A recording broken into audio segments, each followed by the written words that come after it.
Hello there guys and welcome back to the channel. So it's June, we are well underway in our top champion ranking videos, and today we are taking a look at top 10 tech champions in the game. Before we go any further, do not miss your chance to win $100 for July 4th. It's super easy to enter. Just be a subscriber of my channel, go to my in-game profile, have a duel with me, grab a screenshot, submit the duel in the Evizone link below, and that's it. You have until July 2nd to enter. Results will be posted on July 4th, and there will be 3 lucky winners receiving $100. Right, that aside, as always, these videos are a mixture of my own personal views and current game relevance and trends. We all have different preferences in game based on playstyle, based on masteries that we use, based on game modes that we focus on most. For me personally, I put emphasis quite heavily on competitive game modes, so stuff like Alliance War and Battlegrounds do matter a lot to me. So whenever I consider champions and their placements, I pretty much think about how well these champions perform in quests, compromising about a third of their score, how well these champions perform in Alliance War, offensively and defensively, and then how well these champions perform in Battlegrounds. And then at end of the day, I do come out with champions that I think benefit the most for players. That said, again, there are different people who completely ignore one of these game modes, for instance, and therefore some of the champions might not necessarily be for them. But in my personal experience, I have found that if a champion works at the most competitive levels in the game, in the scenarios where messing up matters, where speed matters, where versatility, flexibility matters the most, and where there are actual consequences for losing, other than dropping in a 40% revive on champion, then these champions will perform well everywhere in the game. Now, all that being said, here is the last list that I comprised 6 months ago. That is Nimrod up top, Ghost in second place, Warlock, Omega Sentinel, Guardian, Penny Parker, Ultron, Idum, Stark Spider, and Guillotine 2099. And tech class, without a doubt, now is undergoing relatively significant changes, so there will be changes to the champion placements as well. Obviously, plenty of the champions have retained their positions also. So, without further ado, now let's finally jump into my website. We have filtered out all the tech champions, and there are a few things that I do want to acknowledge, and that is some of the new tech champions. Like, we are not going to be taking a look at Lady Deathstrike. I do think she has a potential to be a very, very good champion, but she's basically not even out in the game yet. And then when it comes to Will Vision and Shocker, they are not included in this year's top 10 list because, well, quite frankly, they have yet to prove themselves at a large scale.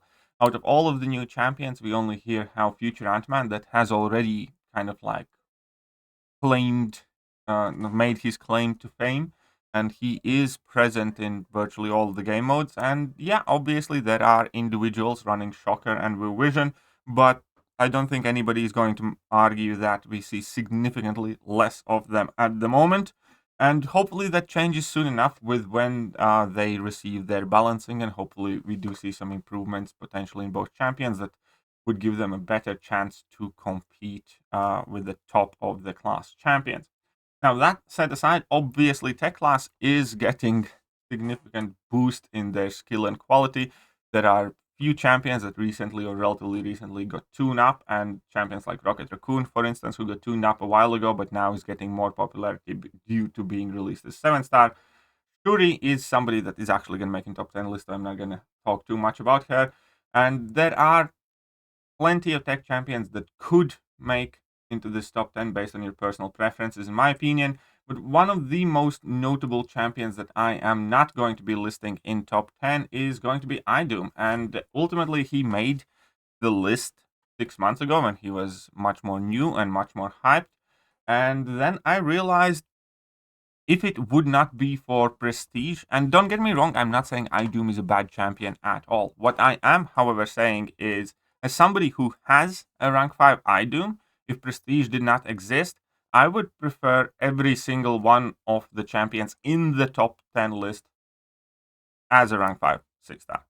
That makes sense. So I have Idum as my tech rank 5 6-star.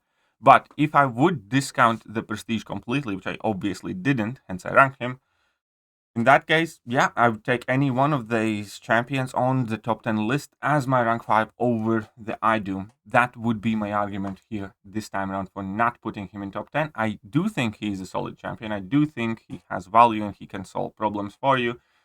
I just don't think he's quite good enough. I do think there are some glaring design errors, some weaknesses that, could be addressed, maybe some extra utility that could be given to him. And ultimately, he is a solid champion. As we saw with Alliance War offensive tactic, he was one of the most banned champions overall in the game, even though I personally didn't see him banned all that much, but fair enough. He was banned a lot in Alliance Wars due to the offensive tactic being so compatible with him. Other than that, we don't really see much to do with him when it comes to questing, challenge modes, battlegrounds. He had his kind of presence when he was just released, but then soon enough people learned how to fight him. And when it comes to offensive use, there are just better options. So we don't see him all that present in the game at the moment. Another champion that could easily make top 10 list, in my opinion, is Punisher 2099. People are well sleeping on this guy, and he's much, much, much better than people give him credit for, even though we kind of got his updated version right now in the game that people are loving. Then there's obviously Nebula, who is arguably, the best champion in specific situations and has one of the best level 2 nuke strategies. She could, in my opinion, actually be a top 10 champion should her ramp up had some sort of alternatives other than dashing back and holding block, or should her base stats be better and she would be tanky enough to withstand without taking, significant amount of block damage. But there is still definitely very, very good and amazing uses for Nebula. Right, so let's jump into spot number 10. And spot number 10, at the moment, I'm going to be placing in Stark-Enhanced SpiderMan. Stark-Enhanced SpiderMan was in spot number 9 previously, and it kind of annoys me to place him as high because I had hoped and I said that the game had moved on from him, and it had for a while, and there is absolutely no question in my mind that the revival of Stark Spidey cult is due to Battlegrounds, because it's a fact that he is a very, very fast nuke option that's quite versatile. It tackles a lot of trickier matchups in the game as well, due to the fact that he can kind of stun lock for the finishing sequence, due to assisted auto evades, a little bit of power control in his kit, not really relying on, landing his debuffs or needing them to stick, not really relying on any buffs at all whatsoever, which is actually a point of strength in tech class. A champion does not have some sort of inherent need for armor or buffs.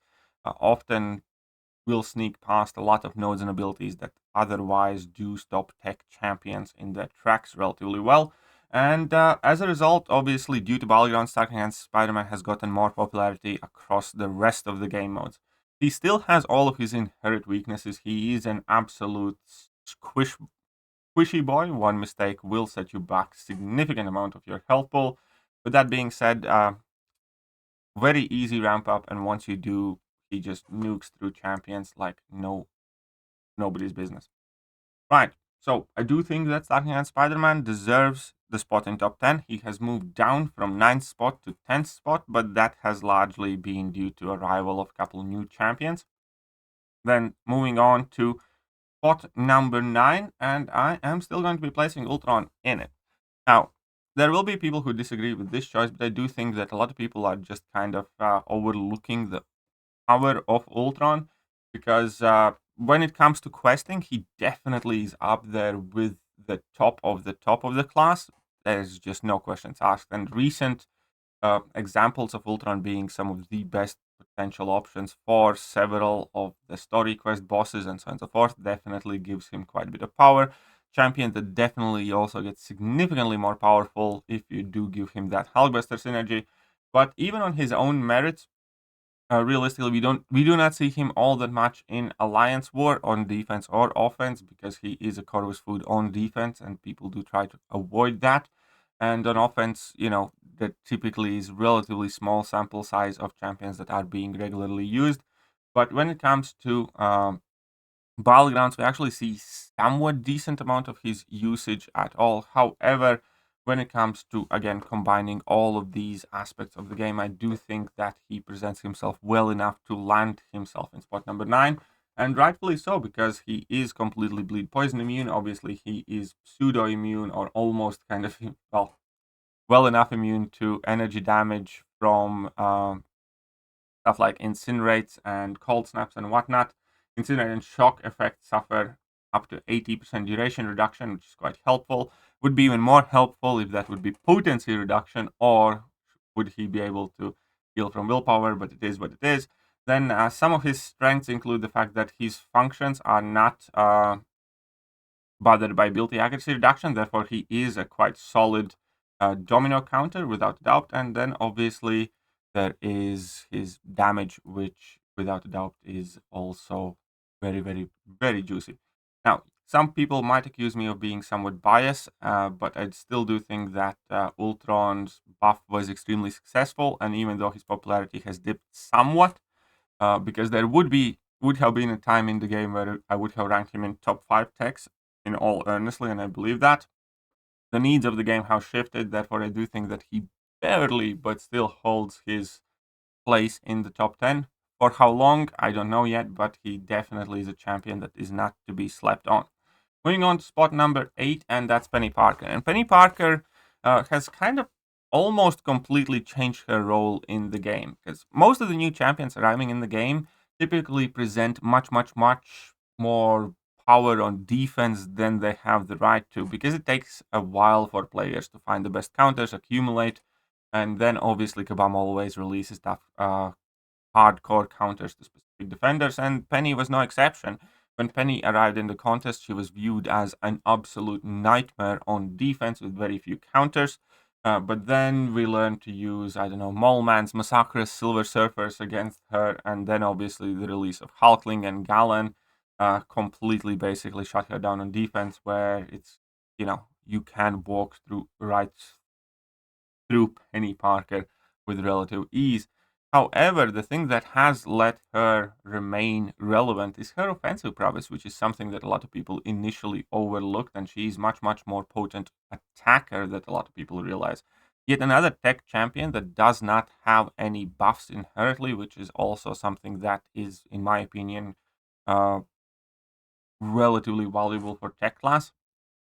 And then on top of it, she does have access to power control, large amounts of incinerate and energy damage, and obviously the auto block features do provide her with protection from your own mistakes. And then also ultimately her immunities also come into play, being an incinerate and poison immune champion, letting her perfectly counter hazard shift lanes. And we do have the final party trick of her with her passive heal block being a perfect Nick Fury counter. So Penny Parker is a dual threat champion at this point in the game, where you can draft her for defense and then use her offensively to misdirect your opponent. Then she's also obviously used plentifully on Alliance for defense, occasionally on Alliance for offense due to her immunities. And as a questing champion, she works relatively well with the tech characteristics of being able to access the heal block, for instance. And yeah, I do think Penny Parker deserves her spot number 8. And I do recommend more and more people try out her offensive capabilities because they are kind of being underestimated for sure. Moving on to spot number 6. Oh, another thing that I wanted to say, Penny Parker actually has quite nice synergy with recoil mastery, unlike most people, especially in kind of content where you do not worry too much about losing 10% or so of your health in order to be very, very fast, because her damage increase with recoil masteries is very drastic, and definitely try out that difference. Let's move on to spot number 7, and it's time to get more controversial, I would say. Spot number 7, I'm going to give it to Shuri. It's still very early. It might be that I'm slightly overestimating her, but I really, really do not think so. In my opinion, Shuri is already proving her value, because she has become much, much quicker in terms of offense, and that obviously has made her viable for battlegrounds, but not only viable for battlegrounds, because her increased speed has made her perfectly acceptable questing champion and viable alliance war attacker as well, where you would not have to spend 3 minutes in a fight that other champions could do in a minute. So because of her increase in speed, I do think her stock has gone up tremendously across all the game modes, most noticeably in Battlegrounds, obviously, but still the impact is huge pretty much everywhere. And the beautiful thing about that tune-up is that it also lets her be used in two to three different ways, giving her new rotation. Number one, where you do not need to stress about, do I need to go to level 1, do I need to drop a heavy attack, stuff like that. You can just keep spamming your level 1s and you're going to achieve very, very successful, result as is. So her tune-up not only has made her much faster, but also much, much easier to play, which is super important. But also as a side effect of her being able to basically maintain her ramp and refresh her shocks on level 1, has turned into giving her basically guaranteed endless crits, because that is how you get your critical charges, which in past you pretty much had to use in order to get critical shocks on opponent. But now you can just do it with your regular combat strikes, build up a bit more steady.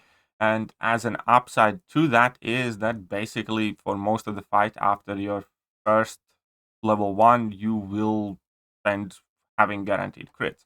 Now, they are not, it's kind of like a Mole Man or Misty Knight situation where she doesn't necessarily hit super hard, but at the same time, it is a significant improvement to her damage. And most importantly, it also gives her two completely different avenues of damage dealing on top of the shocks, obviously, because previously you basically never crit with Shuri, and that can be helpful against, specific nodes or champions where critical hits are being punished. And you can still play her that same exact way, where you just use all your critical charges to convert shocks into passives and then never crit in a fight.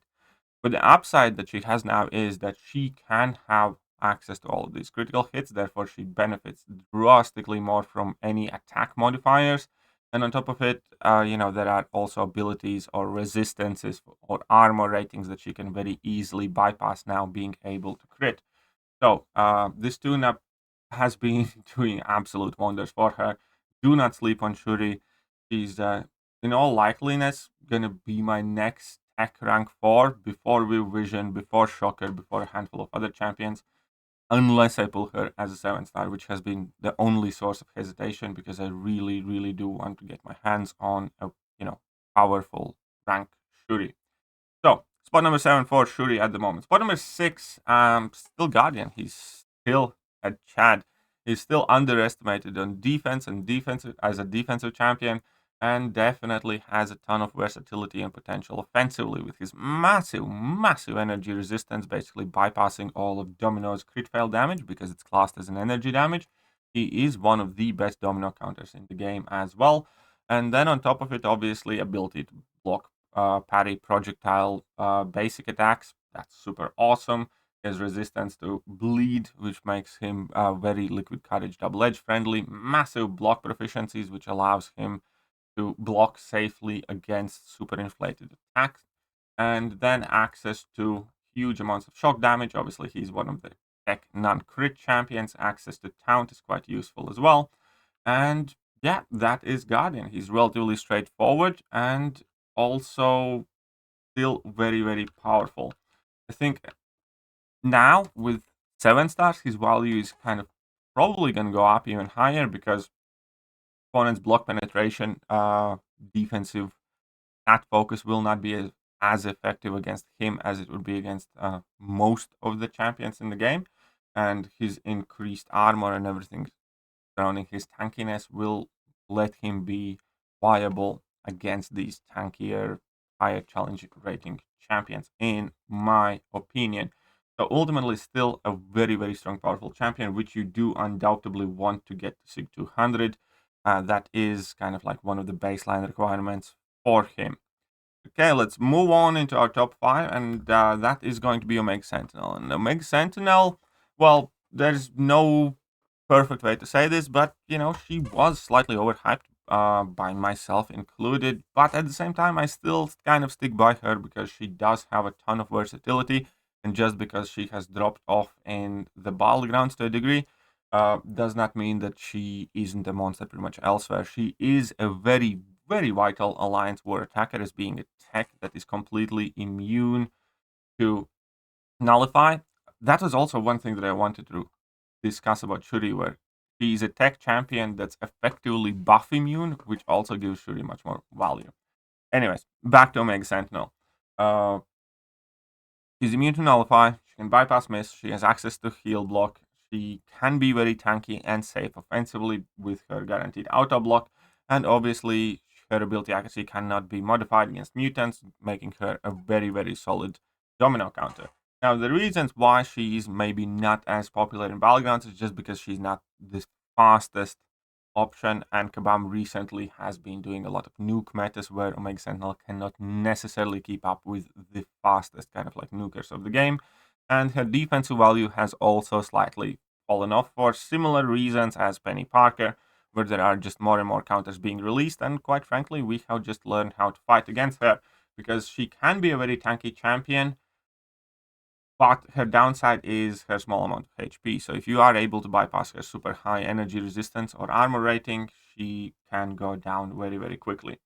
But again, all things combined, she's definitely worth a top 5 tech spot at the moment, in my opinion. For how long we will see, but there is plenty of customizability, plenty of ways how to use her and play her. And I do think that a lot of people who struggle using Omega Sentinel are, well, quite honestly, just being a bit too greedy. They're trying to like ramp up all the debuffs and everything before you reach level 2. But the reality is, you just need to kind of like chill out on that, make sure that the pauses are always active, and prioritize pausing your debuffs over always getting all the new ones in play, and leaving yourself enough room to work for, and the fights will still go uh, perfectly fine in terms of speed. A lot of people don't know that Omega Sentinel has actually one of the highest base attacks in the game, therefore she is also able to synergize with Liquid Courage and Double Edge extremely well, and that gives her a major, major damage boost.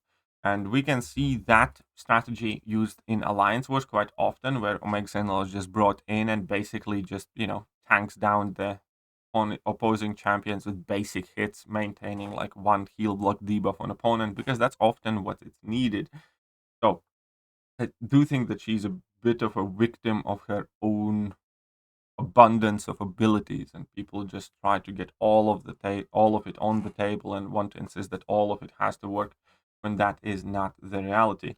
And obviously she does have some amazing synergies with Nimrod and some other cool interactions, so she's plenty useful in questing situations. She's great Alliance War attacker. She's definitely decent Alliance War defender, and she's also solid enough in Battlegrounds, especially if they are not nuke metas. So here we are. For number 4, however, I am willing to go on a limb and kind of make a judgment call on this one, and I will be giving it to Future Ant-Man, because Future Ant-Man at the moment is bossing all over the contest. And that has to do with his obvious control of the fights, his high damage output to a point where he's able to finish many fights just going directly to level 2. And the coolest thing about playing him is you can play him easily without ever allowing opponent drop a single special attack. And the upside is, even if they do throw those special attacks, with his armor and tankiness, and also the fact that his re-ramp is very, very quick, it doesn't really bother you much. He's the first champion in a game that has ability to basically switch off a bar of power from himself, and therefore have greater flexibility and options on which special attacks he can use, which is something I absolutely love about him. Unfortunately, he has been bugged since release, so we still haven't seen his true power, but even in his bugged state, he is putting in work in every single game mode. As soon as he got released and wildly more available, we saw him being used in Alliance War, in Battlegrounds, offensively and defensively. We see him being used in questing, and there's just no doubt that he's a great, great champion that possesses defensive and offensive threats, has excellent power control, also ability to tank large bursts of damage, is pseudo bleed and incinerate immune, and you put it all together and you get an amazing, amazing champion that fits in tech class pretty much perfectly. And yeah, as the game stands right now, I would easily classify him as a 4th best tech champion in the game, with the potential to climb further in future. Who knows? Right, let's move on to Warlock. And Warlock is, at this point, all done but golden. And it is always funny how underestimated the character was upon his release, but he has maintained his relevance throughout the time. He has plenty of defensive, annoying threat abilities as well as offensive versatility. And that is always the story of Warlock. He doesn't do anything super exceptional. He's not, the most impressive champion in any other way than his animations, because his animations are cool. He's a champion that just happens, as in happens to work or happens to have. He's a champion that happens to have one of the best power control abilities in the game for Alliance War and Battlegrounds, because everybody's running willpower. He's a champion that happens to have access to bleed on a single hit heavy attack, which you can use to bypass a ton of abilities and bring him in random matchups, for instance, like Mysterio or whatnot, because you're only dropping a single hit, you're not going to be triggering many auras, and the bleed damage is plentiful to do the fights relatively quickly. He's a champion that happens to have access to armor break, therefore you can use him against Killmonger. Again, maybe not necessarily the best counter, but definitely a solid option against champions like that, because being aggressive, you can maintain those armor breaks for the vast majority of the fight. He's a champion that happens to have access to shock should it be needed, who happens to be bleed, poison immune, and I believe cold snap immune. He's a champion that happens to basically have one of the best heal blocking abilities in the game, and all of these things kind of come together. Each in itself would not him make as great of a champion as he is, but when you put bleed, shock, triple immunities, armor up, armor breaks, offensive ability, accuracy reduction, heal block, power control into this kit, is amazing. Just not much more to say. The man puts in work, has never stopped, and I doubt that he will anytime soon. It is very easy to say, oh, Warlock's not that special, Warlock's not that great. Yeah, he is. He very much so is. That said, there are a couple of champions that are standing above him, and one of them is Ghost, a champion that stood the top tech class for absolutely ages, and it is always kind of like one of those extremely fiery debates with the Ghost cultist. Ghost is an offensive powerhouse, plenty of versatility, extremely atypical tech champion. Doesn't have access to heal block, any damage or time effects, doesn't have access to armor ups, doesn't have access to any power control, just does damage, prevents a wade, and phases away all the, debuffs that are getting placed on her. And that has boundless applications. Now, there was time when Ghost was considered to be one of the top two champions in the game in kind of a rivalry with Quake, which I am still Team Quake, just FYI. And at this point, I don't think there's any denying that Ghost's presence in the game has declined. That's just a fact. You don't see Ghost as often in Alliance War. There was a time where, at least 3-4 Ghosts were designated for Alliance War attack. Now, not the case. There was a time when the best and fastest and easiest and coolest questing options were Ghost. That's not the case. And Ghost is still plenty powerful. Ghost is still an amazing champion. Just people have kind of moved away from her to a point, largely for ease of use or guaranteed safety nets or one reason or another. Doesn't mean that Ghost does anything less. Now, there is obviously the obvious thing Kabam has done to a Ghost, as they do for any dominant champion, and that is they introduced a lot of abilities that are basically purpose designed to stop Ghost. For instance, I think it was Kabam Broccoli or one of the other Kabam employees who openly stated, I think the sentence was something like, and I'm paraphrasing here, do you guys think it is a coincidence that so many of the new Cosmic Champions apply armor breaks without contact? And that's true. They made Angela apply armor breaks on activation of her special attack. Annihilus does it through block. Then I think Airwalker does it as well as power bars are gained. Then we have, Null, who obviously will apply armor breaks after his special attacks. Then we have Terax, who applies armor breaks whenever you stand close to him, so on and so forth. On top of it, Kabam was introducing a ton of crit resistance or crit damage resisting champions at the time. And we have went through several years of Kabam kind of purposely slowing Ghost down. Now they have reduced that in recent years for a reason, because Ghost is not the top priority anymore and they don't do it as actively. That said, again, Ghost is still a champion that is very much so present in battlegrounds, in alliance wars, in questing. He's just not de facto go-to option for all of those things, and he does present tremendous value. No questions asked. It's just that the game isn't in a place where you can just grab a ghost and run through everything all the time, or where you should even do that, because we do have better and more effective options available. And that said, we need to talk about top tech champion, which is Nimrod.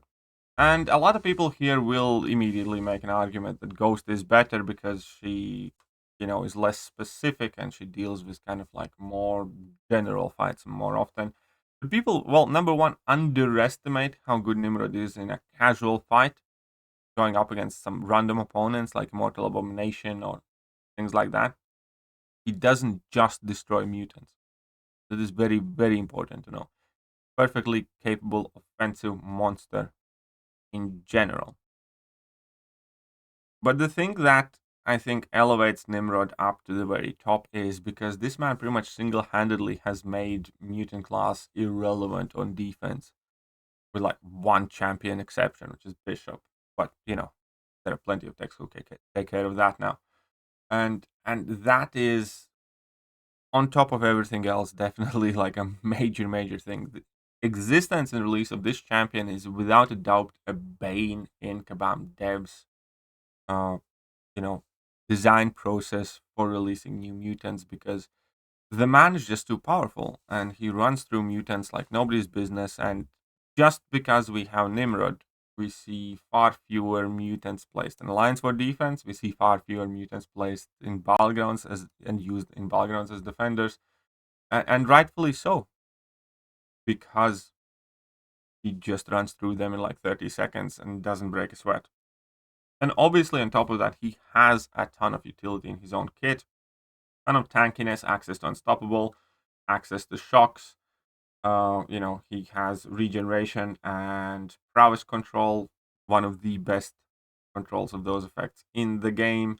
Then he has access to opponents' damage mitigation and power control when they use their special attacks.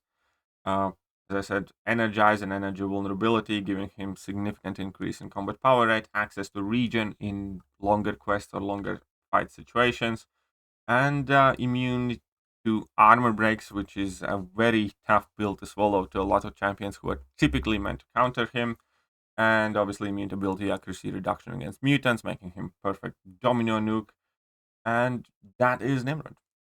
He is still a top tech class, and again, the champions that are currently defining the game, there aren't too many of them. Like Hercules, Human Torch, that basically all content needs to be designed around. And Nimrod's up there. Nimrod is one of those champions where you really need to keep in mind the fact that Nimrod exists whenever you do design new content, just like you do with Human Torch and just like you do with Hercules. And therefore, I do believe that rightfully so, Nimrod is still the top and the strongest and the best tech champion in the game. And do not sleep on that. Obviously, also another thing that helps him is that he has solid defensive value. And again, people do sleep on him in regular fight scenarios when they shouldn't, especially if he's max sig. His sig ability is much more potent than people realize. Right, that is pretty much it for today's video.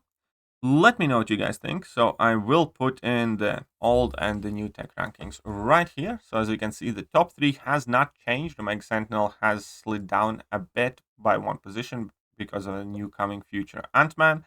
Then respectively, Guardian has slid down a bit as well, and Penny Parker has dropped 2 spots because of the arrival of buffed Shuri, who I value extremely. Then Idum has moved out of the top 10. And Agility in 2099 also has moved out to the top 10 in my opinion. Let me know what you guys think about these rankings. What did I get right according to you? What did I get wrong, or what would you change? Do not sleep on your opportunity to win $100 in a giveaway. Again, all the information that you need to know is in the video description below, and I will catch you guys soon. Bye.